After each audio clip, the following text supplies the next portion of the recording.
Hola, buenas a todos. Vamos a hablar en este vídeo de las consultas preliminares de mercado. Las consultas preliminares de mercado se estudian cuando vamos a empezar la preparación del contrato. Estamos en el libro segundo de la Ley de Contratos. Fíjense que vamos a hacer esta explicación con un esquema y el propio artículo a la par para un poco pues tenerlo más visual en el esquema, pero después poder ir a la literalidad del artículo, y nos ubicamos aquí a la derecha, libro segundo de la Ley de Contratos, que se titula De los contratos de las administraciones públicas, título primero, disposiciones generales, capítulo primero, de las actuaciones relativas a la contratación de las administraciones públicas, y aquí tenemos la sección primera.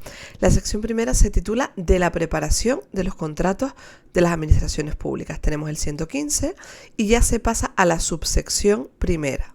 Y empezamos con el expediente. Esto está en un artículo separado, en una explicación separada. Y fíjense que dentro de lo que es la sección primera, tenemos como cabezado primero el 115.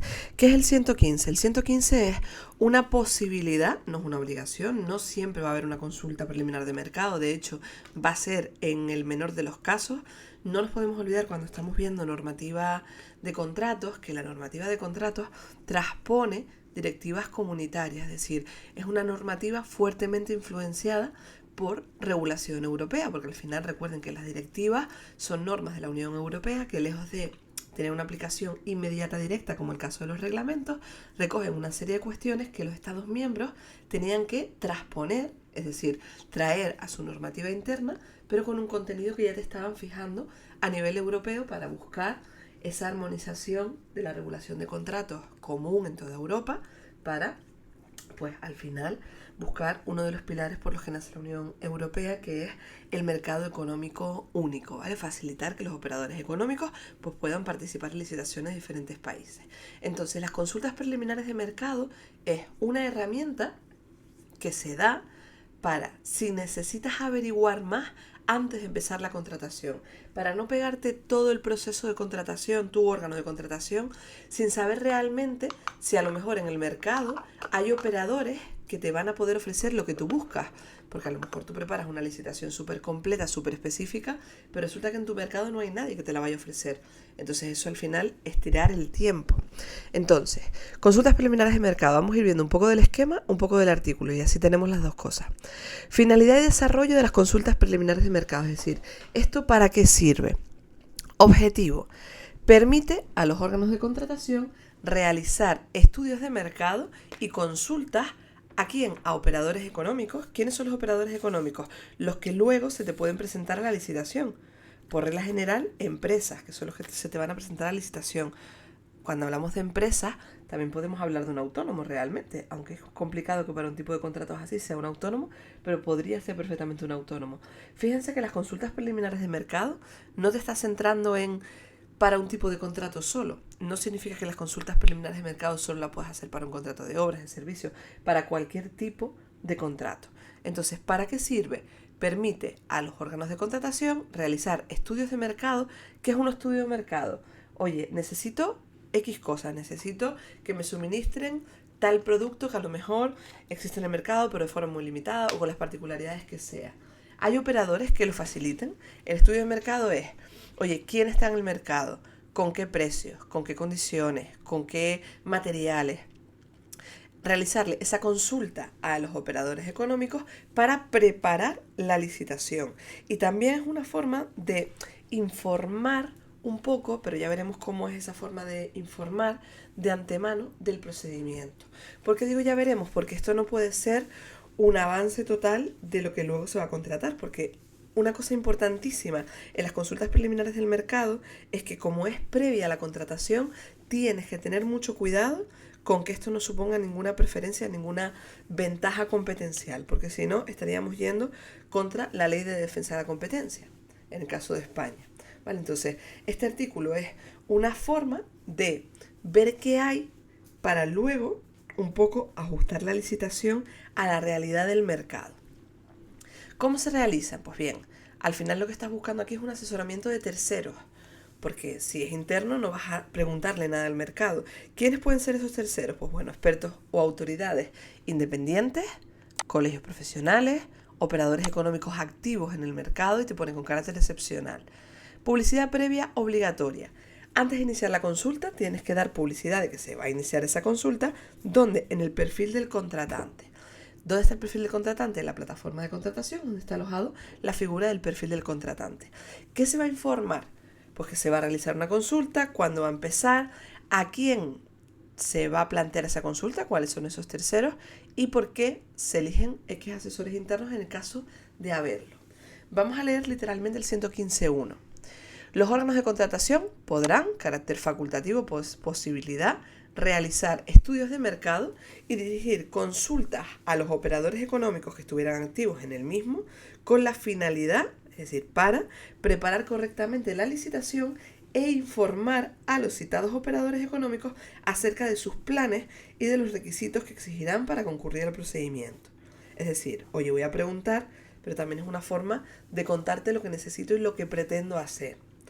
Para ello, los órganos de contratación podrán valerse del asesoramiento de terceros, que pueden ser expertos o autoridades independientes, colegios profesionales, o por ejemplo un colegio de arquitectos, imagínate, o incluso con carácter excepcional, operadores económicos activos en el mercado. Fíjense que te está diciendo, oye, si a lo mejor esa consulta se puede saldar con ciertas autoridades, imagínate que hay un organismo de control de los medicamentos y tú lo que vas a buscar es algo relacionado con ello, o hay un colegio profesional que agrupa a los productores de lo que sea.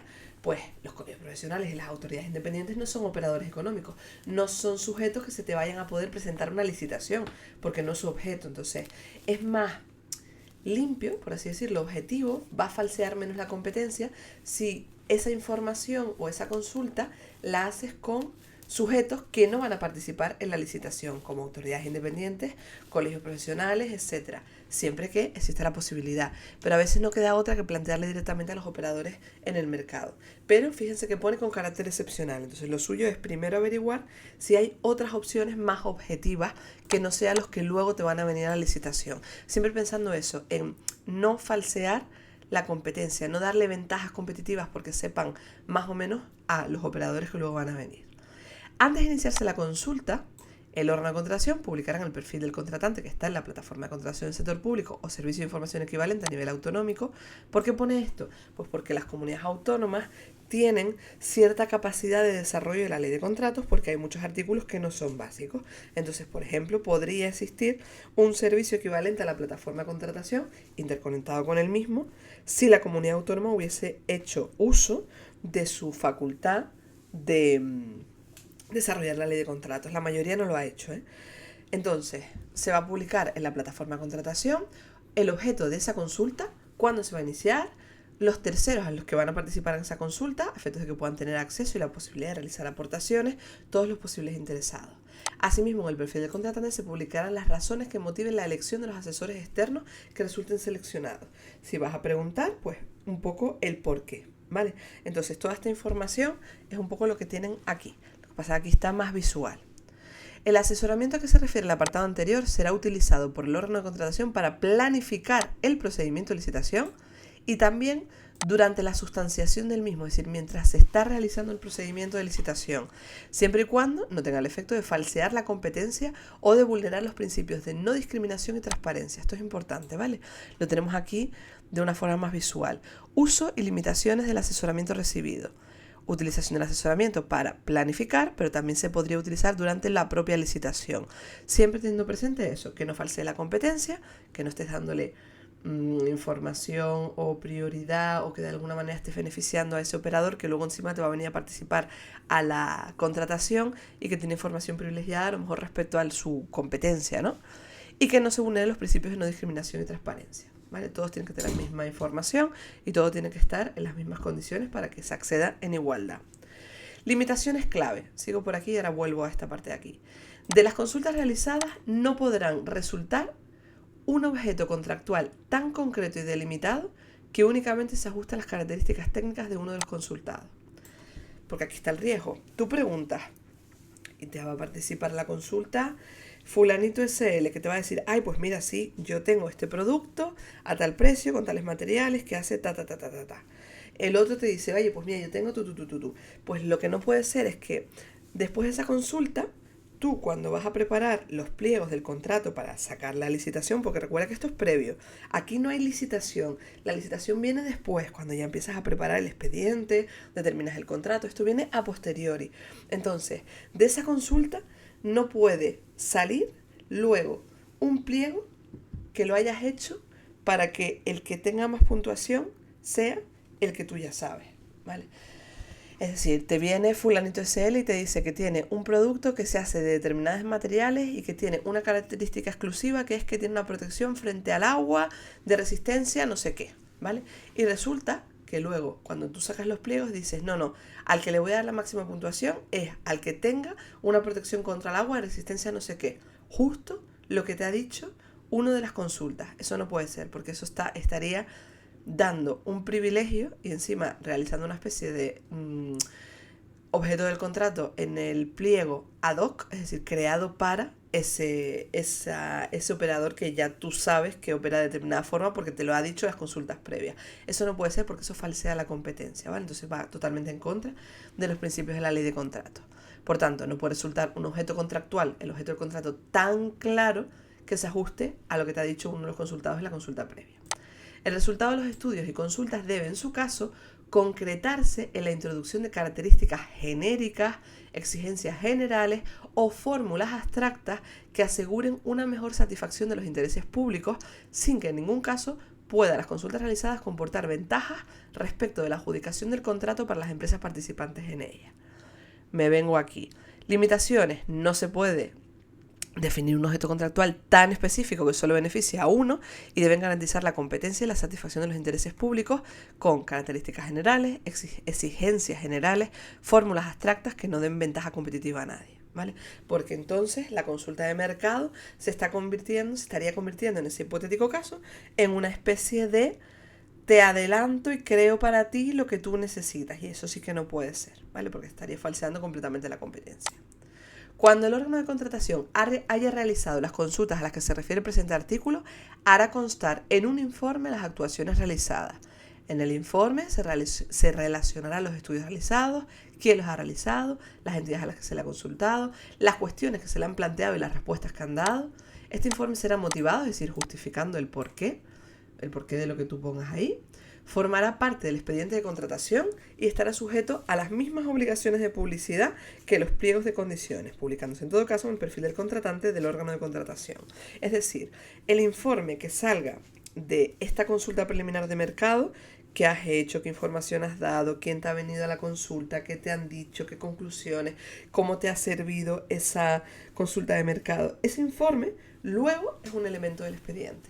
¿Para qué? Para asegurarnos también que cualquiera a posteriori pueda comprobar que tú no has usado esta consulta preliminar para favorecer a nadie, ¿vale? Entonces va a formar parte del expediente de contratación. Recuerden que el expediente de contratación empieza aquí en el 116 y te dice cómo se inicia, su contenido.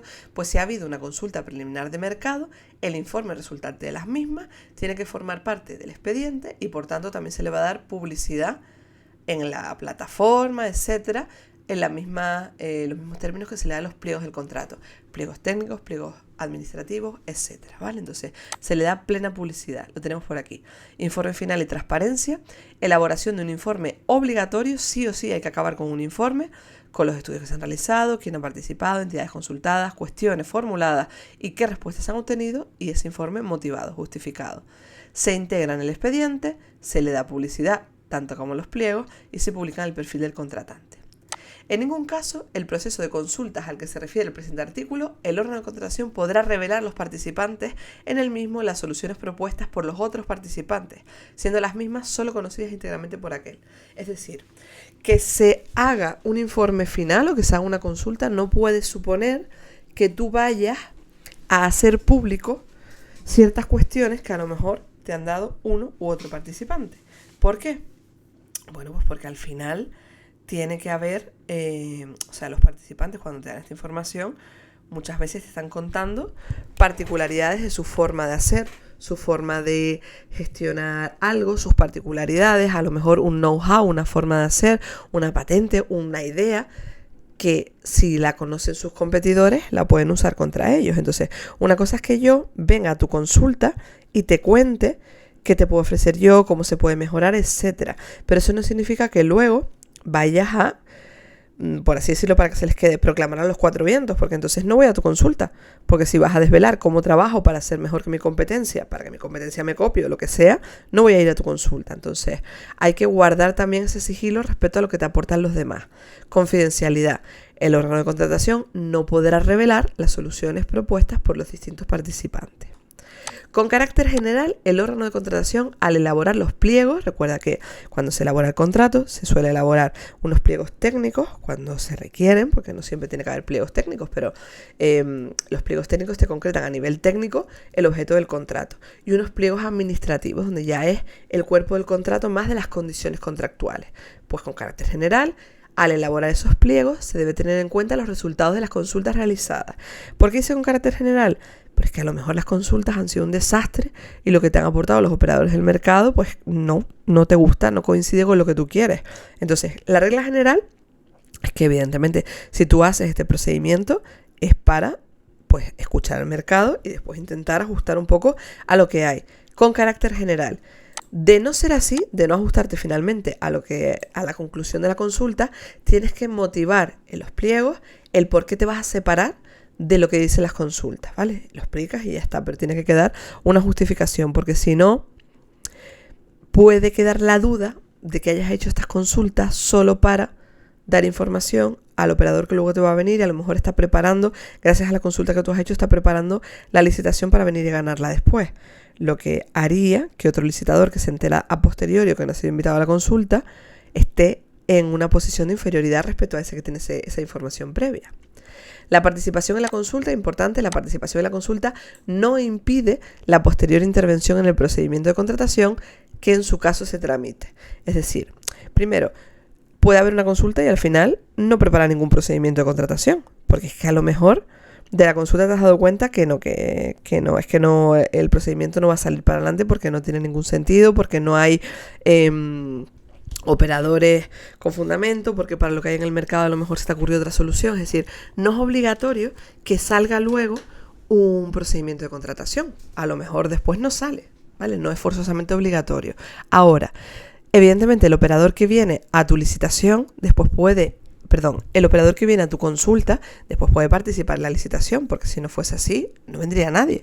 ¿Quién te va a ir a una consulta si después no puede participar? Entonces, puede participar después, pero las consultas hay que hacerlas bien, porque en el momento que tú entres en estar en el límite de estar dándole información privilegiada o priorizar a alguien o que alguien quede en discriminación o ajustar demasiado el objeto del contrato posterior y respecto a lo que ofrecía solo uno, esa licitación no va a ser válida, ¿vale? Entonces, bueno, aquí tienes impacto en la licitación posterior, se deberá tener en cuenta los resultados, pero como regla general, si no se tiene en cuenta, tienes que motivar el porqué.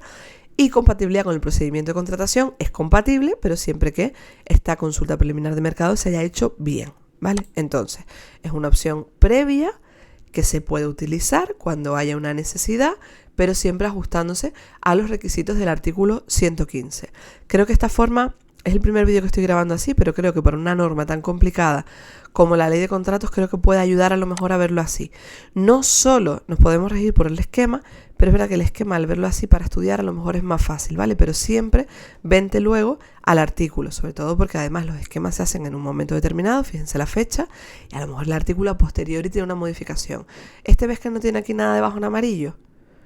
Pues significa que no se ha modificado, ¿vale? Respecto a cuando yo lo estoy grabando. Si tú cuando estás escuchando este vídeo, ábrete el esquema que probablemente te lo haya subido en la formación y revisa que la ley es la última versión, ¿vale? En este caso esta es la última versión de la ley, siempre vete aquí, última versión. Te buscas tu artículo y si no tiene nada en amarillo debajo, es que no ha recibido ninguna modificación, pero siempre comprueba que es la última versión, ¿vale?